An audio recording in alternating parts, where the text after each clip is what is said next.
Hey everyone, today I'm speaking to Nick Sadler, Way Out. Um, yeah, I'm kind of excited about this one because I've always been a big fan of Daughters. Um, yeah, so I'm very much looking forward to it. I'm just going to bring Nick in. Sorry, I always start with the zhuzh, I've been told.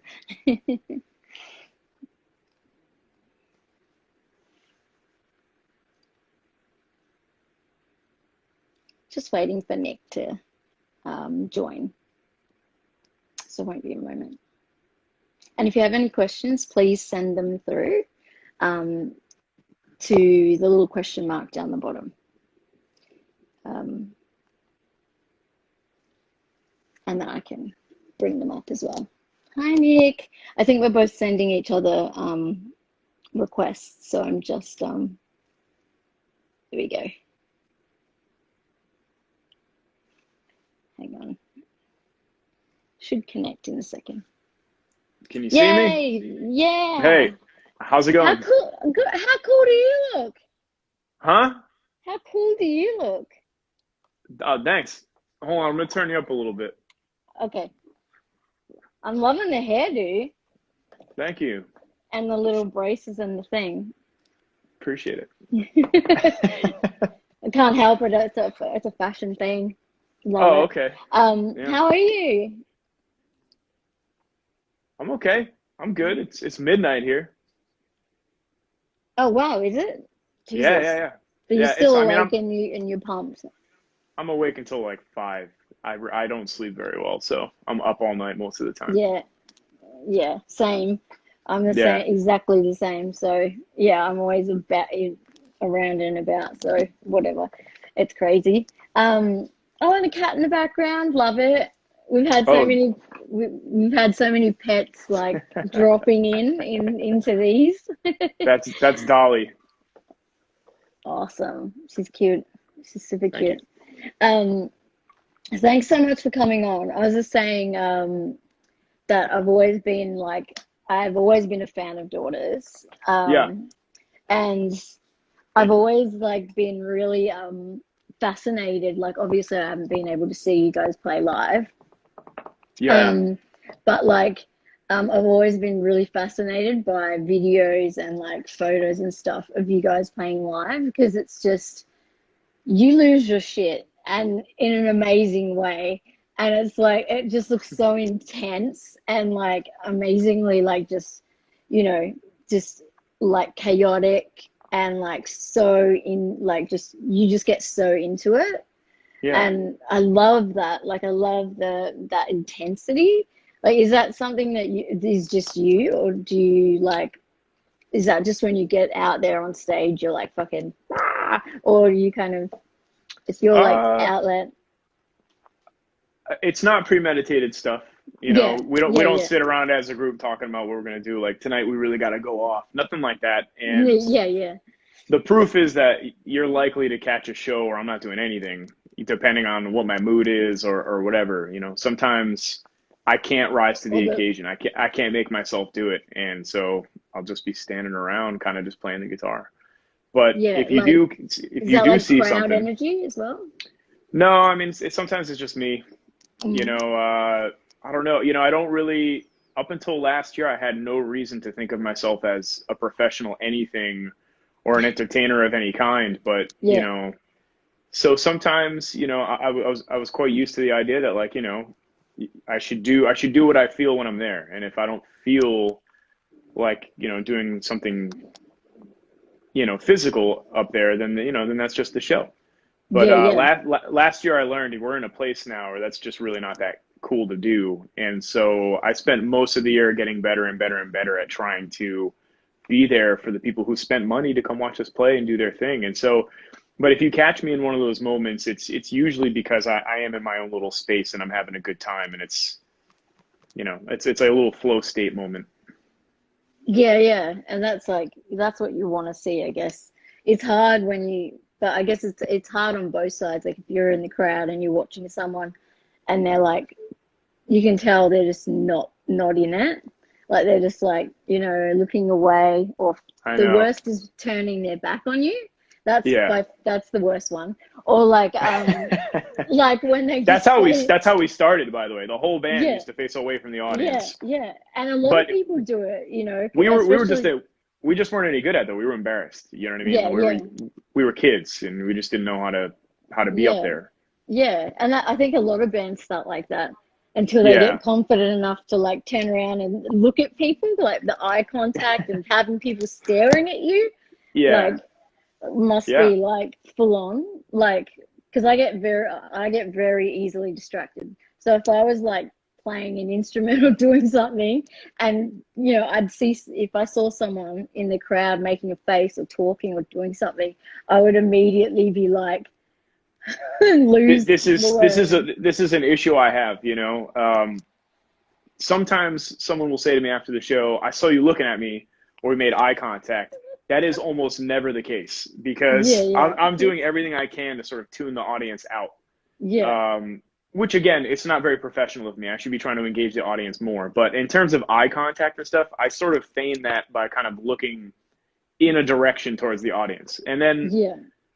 additionally, sometimes the lighting is just too crazy and I really just can't see you And you anyway. can't, yeah, it's like, ugh. Yeah, I try you and know, whenever I have to do talking or whatever, I pick the trick that I was always told is the crowd. You pick a yeah, point in the middle above the crowd, so yeah, it looks like you're staring at them, but you're not at all.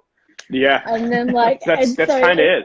and then you just focus on that point, like because yeah, I would be completely like, hey, you little shit, like I can see you having a conversation, Yeah. and like, hey, can you stop posting on friggin' typing messages? Like, Oh, and I hate that.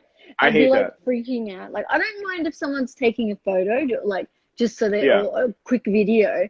But the worst is when someone is just nonstop texting, and you're Yeah. like, fucking go to the back or go to the side I if you need know. to do that shit. Like, I try you to can, have I try to give them a little wiggle room because people are addicted to their phones. They're addicted to oh yeah, texting and social media and stuff. And sometimes you can tell they're sort of not even aware of it. I mean, it's not an yeah, excuse, but at the same time, people are just people. And it's, I see people all the time when I'm out and about in public and they'll just be sucked into their phones standing in someplace weird publicly and they just lost all awareness. And, they're that's just just still kind of trying to that. type something. Yeah, yeah, and it's like, I don't agree with it, but at the same time, I know they're not trying to be a jerk sometimes. Yeah, Other yeah, times, you'll be playing like a very intimate show, and you'll have someone standing like 2 feet away from you doing it, and I feel like that's objectively rude because I'm right near you. You're the first person yeah, next to me, and you're only a handful of feet away. yeah. Um, that's a That's little weird. yeah. That's a But little disrespectful. if you're in the front row, like complete, you should be like completely into what you like. I was watching someone and I was like, to the side of the stage at the front, sort of where security stand, and Yeah, like there was people in the front row having a full blown conversation, yeah, like no directly good. in front of the singer, like having an Yeah. actual conversation. I'm thinking he's just like going to kick them in the head in a minute. I He mean, was, Lex is really good with stuff like that. The dude's pretty fearless on the stage, and he has no problem confronting you. And he tends to. When we were younger, it was more of a real confrontation. It was more aggressive of a confrontation. Now he's confronting you, but there's definitely some humor to it as he's mm, trying to raise awareness for the fact that you might be being kind of rude. I would differ in the fact that like I'm also kind of cognizant of the fact that people are at these shows and I want them to pay attention, but they're like at an event and it's entertainment to them and it's not everyone understands the dynamic of being there. You know what I mean? yeah, So, but then again, I have a bad habit of just I have too much empathy, I think. You know what I mean? Like yeah, we are at the yeah, show. You could put your phone down. I mean, you did pay for this shit, but I have this yeah, horrible problem with just kind of like trying real hard to see and give people the benefit of the doubt in situations that are it's maybe not necessary. yeah, 100%. Like You know? one thing I struggle with is at shows I don't have empathy, but like in every pretty much every other part of my life I do. But at Yeah. shows I'm brutal. Like Yeah. I'm just like, no, this person is putting on a performance for you. I'll be that person who like will like tap someone on the shoulder and go, can you please shut up? Because we're trying to actually enjoy the show. Like and then I get like bitch glares, like from people and stuff.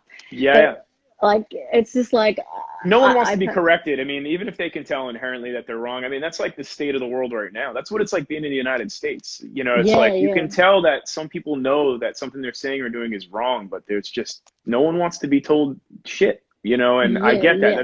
That's very human. That defies the ego and it's too confrontational. So Yeah, it's it just, makes him like yeah. uncomfortable usually. But the But it's levels are fucking cartoonish here. It's ridiculous. yeah, it's exceptionally, yeah, it's like really high charged at the moment.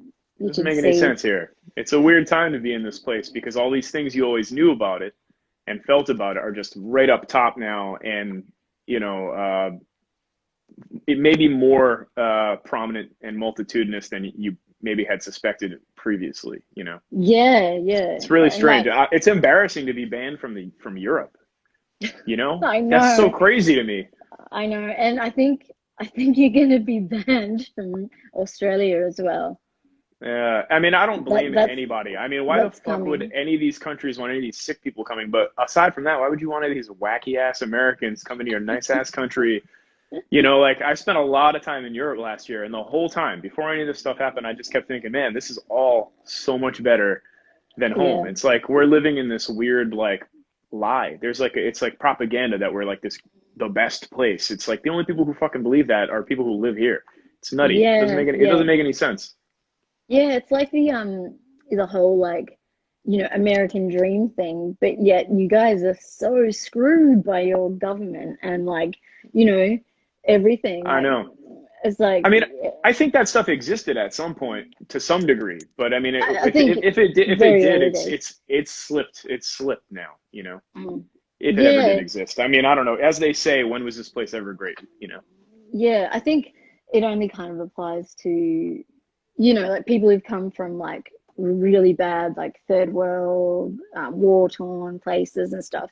And, they're all like Mexico and things, and they feel like, they can make their dreams happen. But people who live in Yeah, America, I feel like don't, it's not that, like, really that unless you're a rich person or very it's just. privileged. I mean, I'm not the most well versed politically, but you know, there are places that are worse, and this place is a dream for them, and there's a lot of good stuff here. But I mean, just to the degree at which people in this country think this is like literally the best place Yeah, is to like be. Yeah. we need to send these people abroad on a vacation for a month or two so they can go to check out other places and go, oh, wait a sec, Yeah. this is pretty amazing. We don't have anything like this where we're from. Yeah, yeah. And we get that all the time when Americans come to Australia because they're Mm, like, what the fuck? Like, just everything is, you can go to school, everyone goes to university. yeah. Oh, yeah. Like, everyone. Like, there's no apply, there's no like, you don't have to pay. The government pays for you. Yeah. And And it just seems like one of the issues we have is very clearly a lack of comprehensive education. And on mm, one hand, I worry about the you know making everyone too much the same. What's the word I'm looking for? It's a uh, word that's usually describing milk. I'm drawing a blank right now. yeah, don't worry. So am I now. I'm trying to think. Yeah, But it's I don't like kind know. of like everyone's just like like uniformed, I guess, like in Yeah. the same. On one hand, I would be worried a tiny bit that we Yeah, would like all kind of just be too much exactly mediocre. alike. But on the other hand, I mean, it's very Mm. clear that some people just lack an education in a way that is. I mean, I'm talking specifically about hateful people. Are lacking Oh yeah, experience and yeah. education. In Oh, ways that would 100%. really maybe change their worldview. And Yeah, then we don't and have to even also, talk about all the other stuff that lack of education means. But I mean, mm. Well, it's like you've got just that alone, it's like you see some of these idiots out there, and they're so hateful, and then you can tell they're just deeply undereducated in a variety of ways. yeah. It's like you can learn so much, and then it's like we've got that, and then you've got healthcare. We've got healthcare free, like. for You know, everybody. It's I'm got to talking be about this right now. I need some new doctors, but I can't afford new doctors. So I'm like asking the people who manage daughters if they know of music organizations that can help me figure out how to find and pay for this who stuff so there I can is. have more effective care. You know, and it's Yeah, just there kind of is. crazy when you realize you don't have access to that shit. It's nuts. It's crazy. Simple shit. It's yeah, it's insane. Yeah, like for example, like I this morning I just like went to the doctors and like there's private doctors and then just free doctors. So you can see a private doctor, but the government will pay like what is it like I don't know, something like 60-70%, and then you get the money back. So like you know, so if your appointment's $70, you'll pay for it and you swipe your card, pay $70, and then they'll go, okay, swipe your card again, and then they refund you like $45 You know, last if year when if you need to see a private one. But yeah, if you go to any normal doctor, it's free, yeah, I and the mean, hospital's free unless you want to go to a private one. But there's no point to have private stuff here. already sounds like a great deal. And I know we have some things that help and that are perhaps similar, but it doesn't sound nearly as comprehensive or as useful. And Yeah, you know, yeah, when we were in San Francisco last year, I broke my foot at a hotel after the show, and I had to play all the shows for 2 weeks coming back to the East Coast. And when we got here, I went to the doctor to have my foot X-rayed, and they refused to do it because at some point while we were on that tour, coincidentally, my insurance had been canceled by the insurance provider. uh, You know, because I was making too much money, and so I was like, you're just gonna let me have this broken foot, no advice, no pictures, no nothing, and they're like, yeah, we're really sorry. And I told our sound guy, his name is Will, he's yeah, Canadian, he was with us all year last year, and he would bring it up periodically, like every other month. He's like, I can't believe they just let you walk around with a broken foot. And what we were gonna do is wait until Daughters toured in Europe and then take me to see a doctor in a European country. That's how yeah. fucking ridiculous it is just to have just to look at my foot, you Yeah, know? it's insanity. Like I've Yeah. seen like things where like and like people having babies and shit, it costs like money. I was like, what the fuck? I was like, someone will get pregnant, go to the hospital, have the baby, and get a $20,000 bill. I'm like, that is fucked up. Like here, I don't know. I mean, I'm sure you got to pay something, right? You know, yeah, I don't but know. like over here, you just go to the hospital, you don't pay shit. Yeah. You don't pay for the medication, you don't pay for the anesthesiologist, you don't pay for anything. Mm, You know, and they'll give you drugs to take home with you too for free. it's crazy. I don't So know. yeah, it is I don't know what nuts to say. I don't know to what to say think. about it. I And know then there's all it's these people here who are like, "Why are you trying to give us free medicine?" I That I know. don't understand. The people who are like, "Why are you trying to give that to me?" And it's like, "What do you mean? Why don't you want that?" You know? Yeah. Because I don't I understand. remember What are you talking when about? yeah, I remember when Obama was trying to do the Obamacare thing, and all like the rich people were getting pissed off, and they were like, I don't want to pay for people who don't have jobs. Da da da I mean, da. those people I get because rich people are not in touch with reality at all in any fucking Mm, way. You know what I mean? yeah, People, yeah. especially those who didn't earn their own money. I mean, and they didn't come from a place, you know. And Where they've actually worked or done but anything, I'm talking specifically about people who are at my level, you know, and like they at the don't want poverty it. line, and they're still like, nope, no thanks. And you're like, what is that? That doesn't make any sense. You need it. You literally need it, and yet And it's you've free. chosen a political party, and you are blindly turning down things that represent something on the other Yeah. side for no reason at all. It's like an us them mentality that doesn't make any sense to me. I Yeah, don't it's know. really Anyway, not. I don't know. Yeah, Politics stuff. It's not my it's best topic. craps. It's No, on no, my no. mind, but you know, Yeah, no. But I think I was just gonna say on that, like the other issue is your crazy, like how much religion and state are joined. yeah, that shit is. I don't even That's, want to go there. That's a whole other thing. but that's a big part of this whole, I guess, the whole wheel of this thing. Of course, yeah, it's You in know, there. that's what kind of fucks up everything is because that's all informing the rest. You know, ugh, You know, at it's one point when horrible. I was younger, Lex was writing a lot of lyrics that were sort of loosely criticizing religions, or I mean, I would let him describe his own lyrics, but my perspective was he was still using, and at the time, and we're talking about 15 years ago or something, I was like, oh my God, we're like another one of those bands who's coming out against religion. I'm like, this has been done a million times, and we don't need any more Nice. of this stuff. Is this even a topic? But you know, many years pass, and I'm like, it's always going to be a topic. It's ever important, and you know, I totally take back my criticisms of that from years ago because it's. I mean, they weren't like deep criticisms. It was just a private thought, you know, like why are we doing this? Yeah, But yeah, what, yeah, you know, because yeah, I don't have any control over that aspect of the band. Like I make the music, Lex does the lyrics, and he sings, and then you know, I don't even know what's going to happen with that stuff until he comes to the studio to start singing on the record, you know. So right, yeah, there's no planning. So you're surprised and you're like, okay, so we're doing a record that's about like this, you know. And yeah, yeah. So do but you know, you, I've walked that opinion way back, you know. It's ever present, and you know, it might not be the most forward creative thing to do at this point, but I mean, I don't know, it is totally relevant, and I don't know, I back it now for sure. yeah, well, I mean, I think it's a big part of the problem in America. Like Mm, a lot of Europe and UK even a little bit, but Australia are moving way more towards the split. yeah, Like, you I have know, a question for you. hmm This is off topic, but I was thinking about this earlier today, and I don't want to forget. yeah, There was a time when we were talking about touring in Australia, and this promoter in the area sold tickets for a show that never happened and just took the money and ran, and all these people in Australia lost their money. hmm This is like 2015 or maybe 2014 or something. But at the time, I'm sure I know they were who it asking who do is. you want Yeah. to play with in Australia, and I knew all these bands and all these projects that I wanted to play with in Australia. But today I was thinking I have no idea who's out there anymore. Who do you think that we should be looking at when we do eventually come to Australia to play with? Does anyone come to mind?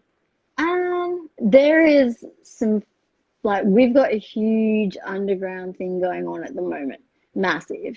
So it's like Oh, I'm trying to think like who would be a good.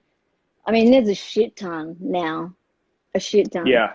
I'll have to put a thing. I'll have to actually. I'll put a list together for you and send it to you of people Okay. that reckon that you would work really well because we've got like I can't honestly. I can't remember anyone anymore. At the time, it was thinking bands like Lumpy and the Dumpers, and Rule of Thirds, and obviously Portal. Even though you know Daughters doesn't really mesh very well with metal, Portal is like mhm. I think is very cool. Yeah, You know, it probably would like because they are similar crowds, like the kind of metal, experimental, and then like post punk, and then doom and stuff. They all tend to be mm, like shows together here. yeah, that's cool. Like so, you know, we'll have like industrial. Like we've got a lot of industrial at the Oh, moment. don't you guys have that band Collapse with a K? Do you know who I'm Yeah, talking about? that's my mate. That's a friend, my good friend. He lives Okay, yeah. in. They moved to Europe. Hey, get out of here, cat. Um, yeah, they moved to Europe, so yeah, they're not Oh, here okay. anymore. Yeah, All but right. I you talked can to hit those them up guys in on and Europe. off here and there. Yeah. Yeah, you can speak to them when you go to Europe, because yeah, they'll be Okay. there. But Oh, okay. because yeah, they all moved there because Hmm. their music has got a better audience there. Yeah, that makes sense. I get that Like for sure. it's much more underground here and DIY. So yeah, they Yeah. wanted to like expand a bit more and make it their main focus, and to do that, they had to move. Yeah. So, and a lot of people have done that, like especially instrumental, noise, and industrial have moved to like Berlin. I've got a few people friends there that have all moved Yeah. because it works. That seems like the classic move. Yeah. Yeah, everyone just goes, oh well, I'll just move to Berlin then, because Yeah. anything flies in Berlin. Um, Place is some awesome. Yeah, it is. It's such a great place, and it's just like everyone's so open to anything, and yeah, it's just like everything's really like yeah, just so open and like free in art in terms of creativity and art. You know what I mean?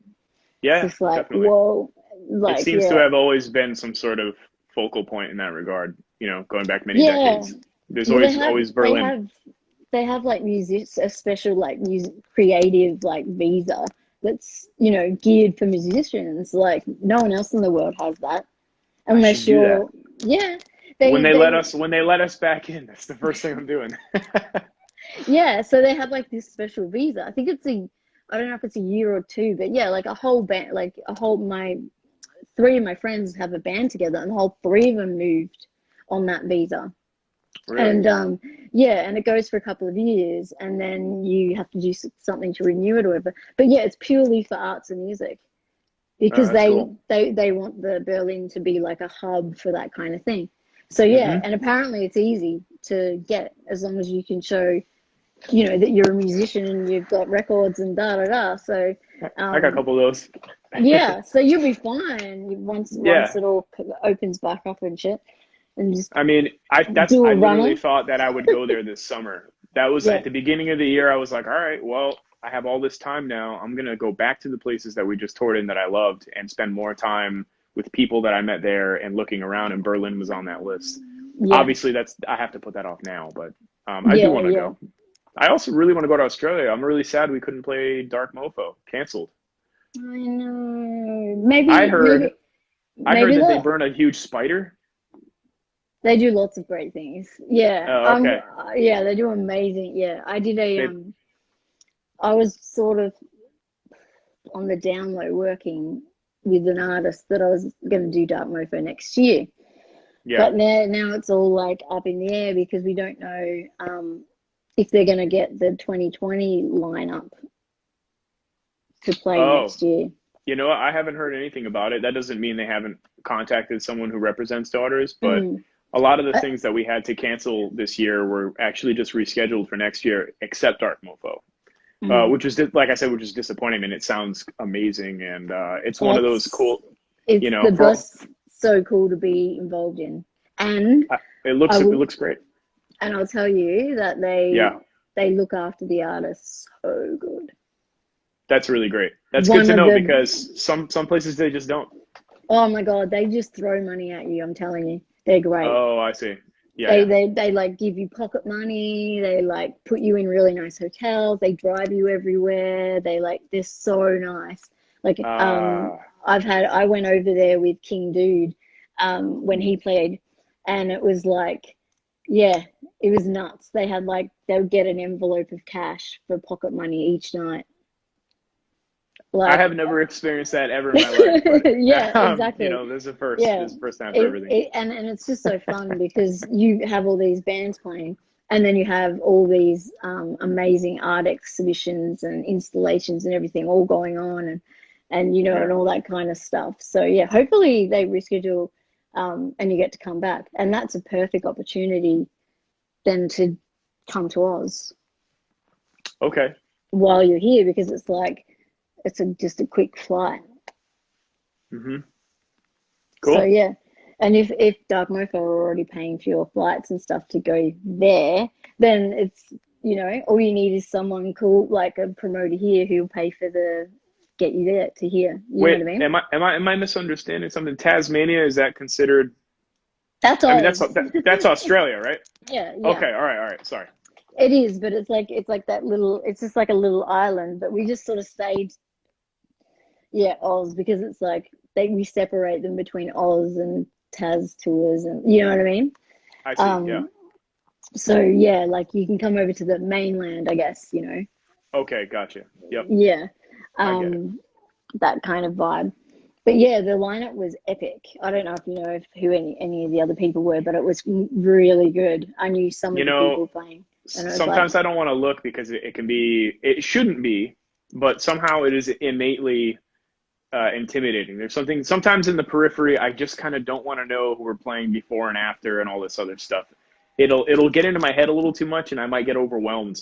Even yeah, just overwhelmed in trying to catch all the different cool stuff. yeah, yeah. Well, Um, the funny thing that Dark Mofo actually did is they released a Dark Mofo hoodie. And so the front is the Dark Mofo logo, and then on the back it's like Tour 2020, and it's the list of all the artists crossed out. oh, that's good. Yeah, Yeah, and yeah, everyone's buying them like crazy. I that's ordered funny. one because it's super Yeah, funny. It's just like everyone scratched out, like on the back, yeah, like all these people. that's It's cute. nuts. Yeah, but I was gonna say, you know, you're like the music the music guy, I guess, in for Daughters. And when you like you were saying like Lex does the lyrics and stuff. So how do you guys like, you know, put it together? Like, do you like come up with like riffs and stuff and be like, hey, this is really cool, or is it informed by the lyrics, or or is it more of like a collaborative thing, like where you know what I mean? Because I think Yeah. it's Well, we've had a bunch of different approaches to doing things depending on what stage the band was at, what year, what album, things like that. mhm, We haven't done anything. We haven't done a lot with the music responding to what's there vocally. mhm. We haven't crossed that bridge yet, but we're gonna try a bunch of new things this time around. Now that we have a little more room than we've had, and just a little bit more access to resources that we could have used to benefit the music in the past. But with "You Won't Get What You Want," our drummer lives in Austin, Texas. That's John Severson. Lex was living in a variety of places out of state, and our bass player, he's busy with a career and a family and stuff like this. So we did as much writing together as possible. Our drummer would Yeah, fly up a couple times a year for a handful of days, and we would get into a room, for many hours a day and just try to come up with some stuff. And in the end, the process that worked for that record was we just kind of accepted that I was going to have to be sitting in front of a computer generating tunes for the bulk of yeah, the record, yeah, which I don't think any of us really wanted to do, but we just kind of were the victim of circumstances at that time. Because when the band originally broke up, yeah, people just went on with their lives, and we didn't yeah. expect that we were going to be playing together again and writing. Playing So, again, yeah. So um, how did you come back to playing together? we What have a friend what? named, go ahead. No, no, it's cool. We have a friend No, named Andy Lowe. He's from Virginia in the States, but he relocated with his family to New Zealand, maybe a yeah. decade or more ago. Yeah, I know. No, Boo. I was like yaying. Oh, you like it. You like it. Yeah, Oh, there's I don't still have any experience with that. I've heard that there's a little bit of well, a there's a little bit of a rivalry, but I don't have it. As far okay. as I'm concerned, they're a part of us. I love them. Yeah, it looks like a beautiful place. Yeah, Um, anyway, and he put out our first record, Canada Songs, mhm. on his record label Robotic Empire, and he's always been a huge supporter. He's just a really good friend to the members of the band, and his support is totally invaluable.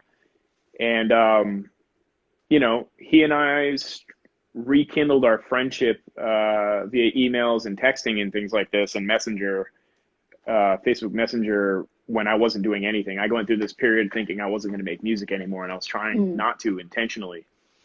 And he was trying to keep me busy with things. He would come up with these things for me to do. He was going to do a board game, and he wanted me to score this musical board game. So he would just give me these projects, and he kind of just kept me making music the whole time. Yeah. And one day he was like, "Hey, I spoke to Lex. He wants to get together in real life and apologize to you Oh, for wow. some stuff that happened. Would you be open to that?" And I was really surprised, and I Mm. said, "Sure, sure." Meanwhile, he's talking to Lex saying, "Hey, Lex, I spoke to Nick. He really wants to apologize to you. Would you like to get together and have some dinner sometime, and maybe talk about some stuff?" So he basically tricked us into getting dinner, which was a good trick because I think pretty much the moment when Lex and I saw each other, I mean, it only took mere seconds for us to just not care about these Old things, uh, yeah. old issues that we had with each other. And we sat down and we were just bullshitting and eating dinner. He bought me a tofu salad, and I mean, maybe 10 or 15 minutes into the dinner, he just said, "Do you want to do Daughters again?" And I was like, "Yeah." And that was it. It was really that simple. We should do Daughters again. And I said, "Yep." And then we just tried to set That's about doing it. that's awesome. So Yeah, it was pretty cool. that guy's like a master manipulator. He's almost like a what do you call it? Like a fixer, like a almost Yeah, like yeah, I a know. fixing people up on dates, but fixing people up Yeah, on musical reunions. yeah. He recoupled us, and Yeah. I had a pun for that, and I'm just gonna refrain from doing it. But yeah, I mean, he brought us back together. It's totally Andy. And then the whole time I was making the instrumentals to "You Won't Get What You Want," I was sending things to him. I'm not supposed to do that, but sometimes an impartial party, an outsider is sort of helpful. And anyway, so he was helping me with feedback on some of these recordings and things like that. So Yeah, I think it's good to have a third party sometimes, especially yeah, if I mean, you're like your he's head not stuck in it. totally impartial, but he's not in the band, so Yeah, you know. yeah. And I He's thought it would sort be of, interesting for this dude who met us when I was 19 to be getting the demos from a record of a band that's the same band but sounds dramatically different. I wanted to see what his response would be because for a little while I was concerned that I was pushing the band too far away from the from things that we had the done in the original. past. Yeah. Yeah. And then I felt comfortable with it because I could hear the old records and I hate those things. I mean I don't hate them, but like I'm just kind of done with that. That's Yeah, it's like a new evolution or reincarnation of the yeah, I band. mean some of them sound downright corny to me now, like actually believe it or not, the self-titled record, the one before You Won't Get What You Want, I used to think Yeah. was like maybe my greatest musical achievement. I hear it now and I'm like I can't have this. I can't have it at all. You know. Uh I always think it's super weird when you like, when I always think like when bands, if they put their own record on it, how awkward that must be. Like, or whether you're like, yeah, this is fucking a great album, or and listen to it all the way through, or whether you're just like, oh my God, because when people are in films and stuff and they're like, I can't go and see it. I don't want to see myself. I mean it depends. I mean when Daughters was broken up, I every once in a while I would go back and I'd listen to some of that stuff and just to see because I'm like this is this thing we did. It's really not a part of my life as directly as it was. So what did we make? Hell Songs, our second record, intimidated the hell out of me when I realized I was going to have to start writing like that again Yeah, because I couldn't remember how we did it, you know, and it was like something that we had made when I was 22, and now here I'm in my 30s and I'm going, I don't even think I can play that guitar that way. I can't even think that way anymore. That yeah, person is gone. And, mm-hmm. um, and that was, actually, it was actually pretty helpful because then you realize you need to put that stuff down and just move forward, Yeah, and do the things you can do rather than, and anyway, but I can't listen to You Won't Get What You Want at all. Even right now, I'm trying to a little bit because I need to understand what we did so I can choose the best moments and use those as a platform to jump into the next record. But I can't do it. I can't at all. It's like hard. I hear it and I'm just like, I don't know. I mean, I was completely subsumed in that music for years before the record even came out, and then I just did it every day for many yeah, months last year. yeah, So I'm yeah. pretty burnt out on those tunes. Yeah, it's like you're just like, oh, not again, not again. Um, Yeah. and so are you actively like now just working on things towards a new record? Yeah, I mean it's going real slow, the state of the world, all the Is isolation and stuff. I don't, these things tend to have. I'm a pretty sensitive person, and it's not very difficult for something to affect me. And so yeah, it's just been a weird year. I came home to some strange stuff in my personal life that was hard, and then it just steamrolled right into Corona, and then steamrolled into, civil unrest here, and so it's been hard to stay focused. I am making things. It's just not with the same sort of like fervor and inspiration that I usually have. And I'm just trying yeah, to focus on generating material so that when I do kind of come out of my fog, there'll be something to represent that time I spent, but also maybe there's things that can be used there. And part of the issue is you won't get what you want. I had 6 years to figure out what I wanted to do. yeah, You know what I mean? And now I have a much shorter period of time if we want to maintain these things that have fallen into our lap and some of the accomplishments that we've created. And like for instance, now I only do Daughters. I don't, that's my job now, but that can only be my job for like a little while if I'm not making any yeah, songs. So it's a weird yeah, position to be yeah, in because we didn't ask for it, but we are trying it, and so it's a little it's changing the nature with which we make music a tiny bit, only in the sense that now I feel nervous. I feel a little bit nervous now, yeah, yeah, and I don't even know why because I don't relate to any of the bigger band stuff at all as a person. I'm like yeah, too old to jump in at 37 and be like I'm a rock star. It doesn't make any sense to me. I don't have any of that, in my life, and so I don't know. It's a lot of cognitive dissonance, but I'm trying to work through it. yeah, yeah. And I'm just trying to think like which, like I think what the last thing you were going to do was on Ipecac? Is that It where was on Ipecac. this yeah, is this, do you think that's is this going to be your next step still with them, or do you have no idea yet? I don't think we exactly know. I know, I think I understand that Ipecac is open to it, and so are we. I mean, they were great. You know, it was amazing. I mean, they showed up when no one else did. I mean, we were talking to various labels who didn't understand the music we were sending them or didn't see that it had any potential at all. And then Ipecac, Mm, which is a label we've always admired and enjoyed, showed up out of nowhere almost and just were like, mm, yeah, we love it. We're going to do it. And we were like, okay, let's do it. This is like a win-win. It's almost perfect for us. I mean, the history, their roster and their release yeah. history is Well, they're so it makes like sense for us. I like different. I mean, it's Mike Patton. He Yeah, and likes it's Mike like Patton. it's Mike Patton one. Two, he likes like fucked up sort of stuff and different stuff and boundary pushes and yeah. So he has so many good bands that Yeah, like other people would shy away from. Whereas totally. he's like, bring it. You know what I mean? Like, so it's a And good. that's pretty much what happened. He just said somebody. Oh, you know who it was? It was Dialect. You know the experimental hip hop group Dialect. Mhm. We were on tour with them, and Will sort of sent it down the pipeline and towards Mike Patton that we were writing material, and then that kind of opened up the doors for Mike to be paying attention and asking questions over the years. And luckily, our drummer became Dead Cross's tour manager, and so they developed a much more direct relationship, and it just kind of went from there. That's really cool that they sort of passed it on. I saw those It guys. is. My housemate toured them in the UK when I was living there. Yeah, And they were real cool. they're really cool. It was a pleasure to tour with them. I mean, we've always wanted to tour with Dialect since we were label mates on Hydra Head years ago. Hmm. They were a pleasure to be around, and they really did something that was one of the stepping stones that literally changed our lives. Yeah, yeah.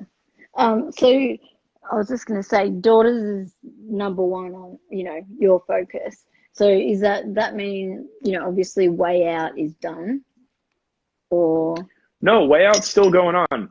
So Derek, mm, Way Out is, if you don't know, it's a post punk band, and I play bass in that one. I know that you know. You've mhm. been very kind to try to I help us in know. the past. Yeah. Yeah. Hmm. But Derek and Anna, I mean, they saw what happened to Daughters. It was unexpected, of course, for us to get the attention that we did get, and they very gracefully decided to simply just put the band on pause. They could have, replaced me or got a fill in or something, and they just decided to wait. These are really close friends of mine. We're very similar people, Hmm. and we're all very precious about the dynamic we have between the three of Yeah. us because there is something there, and I think you can hear the recordings and that's one thing, but to see it live, you kind of understand that there's something going on between us, and that's very powerful. People take that for granted in bands. Yeah. Yeah. They'll switch members out, things like this, as their bands get bigger, and it kind of messes with the formula a little bit. Hmm. And so we came home after touring on You Won't Get What You Want and Way Out, started writing a new record. We booked some shows. We have songs ready to go, and then Corona hit, and we had to cancel a bunch of shows. And I haven't really seen Derek and Anna in months now. Very little, Yeah. very little. And we still have every intention of doing stuff. I mean, Way Out to me kind of feels like something that we could do like indefinitely. Yeah. Like Daughters is like my main focus, but something tells me that one day maybe Daughters will end, but I Yeah. might be 50 years old in a room with Derek and Anna still churning out like punk tunes or Tunes. whatever. Yeah. Yeah. Yeah. So That's really awesome. Yeah, it's yeah, super cool that they're so committed to the dynamic.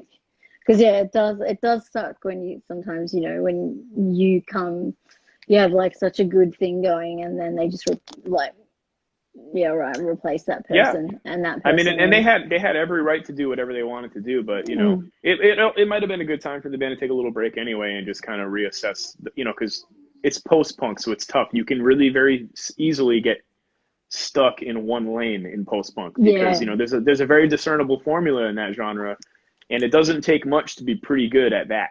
And yeah, we've always tried to like steer it a little bit away, and I think we needed a little bit of time additionally to sort of assess what the future of the music was going to be anyway. yeah, yeah.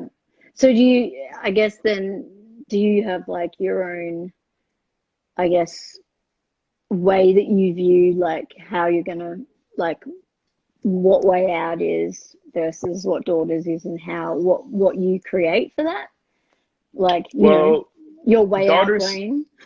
yeah, no, it's true that Yeah, it's compartmentalized like that. yeah. So like sometimes I also play in a band called Mythless, and Mythless Mhm. is really the project. It's sort of a solo project. My buddy Jason, we were in a Mhm. band called Fang Island together. That's a very different kind of music than Way Out and Daughters. Mhm. And Mythless is upbeat most of the time. It's nostalgic. It's sort of it's really antithetical to any of the darker music I'm involved in, and I love it for those reasons. Mhm. Um, but yeah, I have to compartmentalize what I do for Way Out, keep that separate from Daughters, and keep that separate from Mythless. I mean, it's a whole different way of thinking. And when I'm writing or contributing to these projects, I will have to set aside a span of time, be it a week or two or something, where I listen to that music only, or I only think about performing in that kind of a way, or I listen to things um, that I want to manifest so that when I am writing, only that kind of stuff comes out. So that way it doesn't get too muddled. So, for instance, you know, if I'm writing for Daughters and I really want to um, I really want to see some Cocteau Twins style parts pop up Yeah. in this band, I will, you know, or things that are like that. I really only put that stuff in my brain for a little while because it will surface at some point subconsciously. And so I'm trying to control the outcome a little bit. And so I will compartmentalize like that depending on the project, Yeah, yeah. you know, which That, is actually kind of a lot. It eats up a lot of time, you know what I mean? But it is worth it though. yeah, I think it's, yeah, it's kind of like it's easier to like have the two brains about it. Yeah, it's Because helpful. I then mean, then you don't cross over and start doing the same shit on your, you know, like, I know. And you know, yeah, but these things do they do inform each other peripherally. You know what I mean? Like I think that you won't get what you want. There are elements that you can get what you want that wouldn't exist if I hadn't started playing with Derek and Anna in Way Out yeah, because um you know, a lot of people aren't going to know this because Way Out isn't well known, but even people in our lives may not realize that Derek has a very interesting approach to playing melodic guitar parts, even within mhm, post punk, you know, and it comes from like a hybridized um, approach, you know, based in things like, you know, he really liked Elliott Smith a lot at one point in his life. You know, things like this, they sort of inform what he's mm, doing with post punk guitar playing and watching him play and understanding that I can't play like Derek plays at all. You know what I mean? I can play pretty well, but there's something he's doing that is only ever going to sound like Derek. yeah, And that sort of permeates. And then all of a sudden you have these little shadow elements that remind you of the way your friend plays that are emerging in your own music, you know? And so like the Daughter's self-titled record is clearly influenced by my time spent in Fang Island. You know, there's a lot of melodies and they changed my mind and opened me up to things I wasn't thinking about at the time, you what is know? Fang Island? Yes, so that was before you and I met. Fang Island was a band. Believe it or not, Fang Island was a popular band in 2010, back when Pitchfork had a lot of clout. They Oh gave yeah. no, it's cool. It's totally cool. They gave us best new music, and then we had kind of the same year that Daughters just had. We immediately signed to William Morris Endeavor, which is like one of the biggest booking agencies, and started touring with like Stone Temple Pilots and Flaming Lips and all these huge Oh bands wow. in huge spaces. And it petered Before, out. sorry, before Scott Whelan died, or Yeah, after? so I think we might have done the last tour before he died. Oh, thank Uh, goodness. if I not, think it. if not, I, well, he I think they it's brought dreadful. I think it's it is. dreadful that they exist without him. I It's a just little weird think when it's. bands do that, isn't it? I don't. You can't replace a front man. There's very few bands in the world that can do that. One of them is AC/DC, and I think they're the only ones who've successfully done Oh, with it. Axl Rose. Somehow Oh that makes total sense to me. no, well with Oh, with Bon Scott and yeah, yeah, yeah. Not like, right. I mean, I forgot. There's three singers in that group. yeah, yeah. I don't know about Axel. Don't know about that. Axl But makes yeah, sense to me I haven't heard him. I haven't in heard this him do it. aesthetic way. Mm. He sounds like Axl, but he kind of also sounds like the other guys. It's weird, you know. Yeah, yeah, yeah. Um, it But yeah, does kind of work in this gross way. It's unnerving, I but ha it makes a lot of sense. yeah, yeah. I haven't heard it yet, so I'd be interested. Hmm. I think that would be almost heresy over here I bet. because it's I don't. Yeah. because it's such an Australian institution. So it's like everyone's like Bon Scott is the man, Yeah. and then when they Oh, replaced him, that guy was like perfect at replacing him as a singer. But You know Axel, what I want to tell you tonight? Speaking of Australian institutions, I thought you might find this kind of cool. I mean, it's a little generic, but you know Toby from Softkill. Have you ever met him?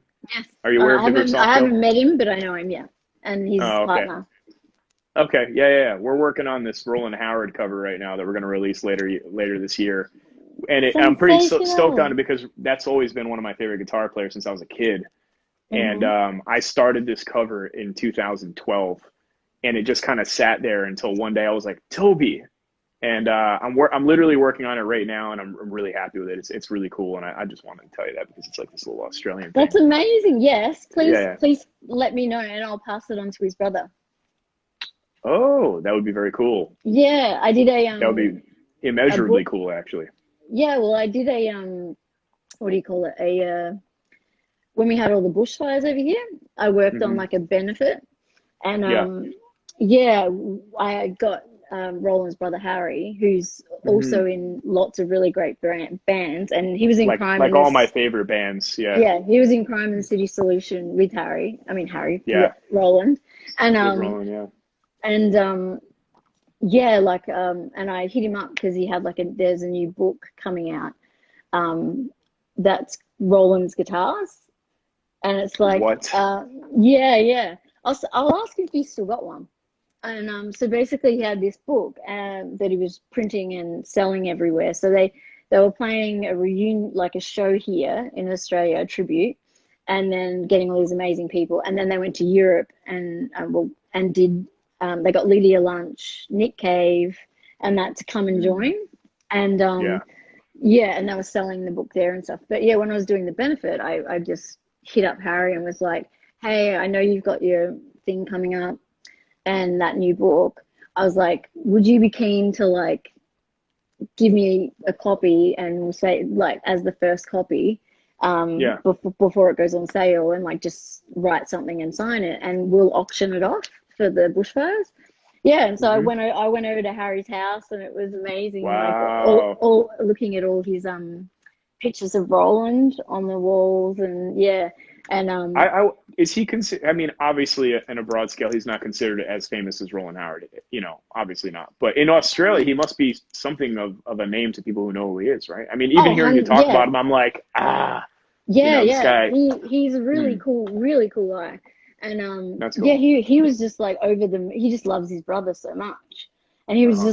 he was just over the moon that someone was interested in helping do stuff with Roland. And so he was like, yeah, 100%. And so yeah, I went over to pick it up and yeah, I was like, oh, let's take a photo of you like holding it and stuff, like in front of this particular Roland photo. You know, like, Yeah, and he was really that's like cool. really cool and I've had whatever. daydreams about about being able to touch or get a hold of one of Roland's guitars. I mean, recently, you know what I mean? Every once in a while, it'll pop in my head. I'm like, how do I get his guitar? Like, I would assume it's impossible, Harry, but you know, Harry, Harry, because like yeah. this book is photos of like everything, all of his guitars, all of his equipment. Mm, Yeah, I'll send you a thing about it like, after. okay, Um, that's cool. yeah, yeah, and yeah, it was really cool. Like it's really kind of arty farty, but it's like really in depth, like close ups of all of his guitars and everything he used and that kind of stuff. So, and Mm, then a couple of years ago, I think, oh, actually 6 years ago or something, I first met mm. Harry at a Nick Cave Roland photography exhibition. Well, okay, yeah. Yeah, so and it was like, all these amazing photos of Roland and Nick when they were really young and hanging Yeah, out that's and cool. but Highly yeah, photogenic people. and we have we have a Roland S. Howard laneway, which Oh, is really? yeah, which is his like it's in the suburb where he lived. So Ah, yeah, so lots. If you come to Australia, we'll take you there. I could be mistaken, but at the end of his life, he went back to Australia, didn't he? Or Roland. did he? Oh, he Yeah, was or did he? living here. He was living here for a long time Yeah, I thought he might have before he come back to passed be away. closer to his family. Yeah, Yeah, he was here for yeah, quite a long time before. yeah.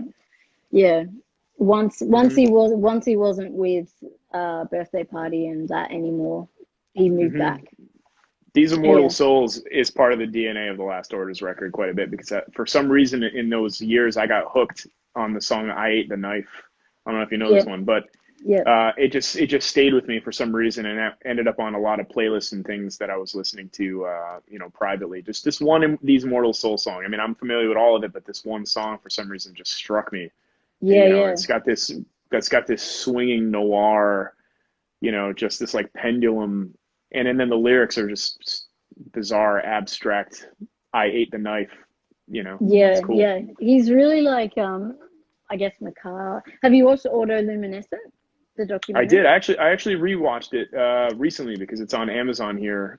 Hmm. But when it came out, I pirated it immediately. I was like, I Yeah, was waiting forever for this thing to come out, and I so did stole it I. instantly. Yeah, I was like, I have to see this thing. I was like, I And need to actually, watch it it just now. made me so sad because I was like, I love Nick Cave too and stuff, but naturally I've always seen myself in a Roland Howard like position because of my role in my bands and stuff. But Hmm. Hmm. when I saw, I love tragic rock and roll figures. I identify far too strongly with tragic artist types, Same. and I see him that way. And I remember watching it the first time and just feeling sad.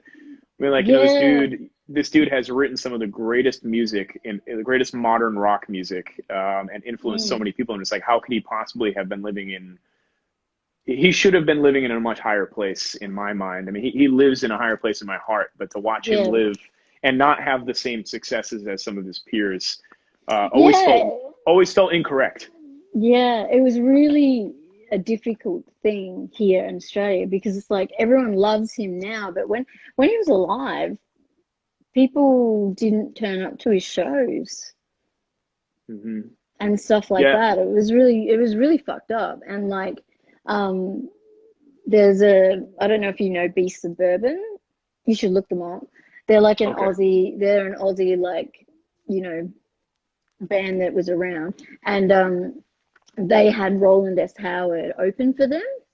Mm. And the singer, like from Be Suburban, was like cutting sick at everybody because he was like fucking fuming because people were like talking during it and like not paying attention. And he was like, "This person is a fucking genius, and these Mm. dickheads are not paying attention." And he was really like, he was telling me I mean, this. I've heard it a few times, but the Roland Howard stuff, man, it pains me. He's pained me the whole time. The first time I ever set my eyes on him, I was pained because I knew I couldn't be that guy.